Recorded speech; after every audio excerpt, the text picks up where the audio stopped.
Hello everyone. Today we talk about how to fix the app of Netflix. We will go to settings. Then we click on apps. After that you will search the app Netflix and you will click.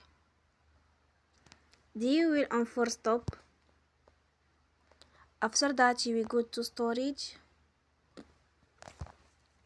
Then we click on clear cache.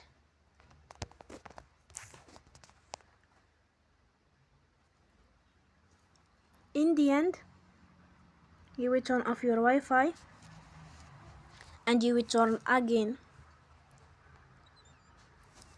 Don't forget to support us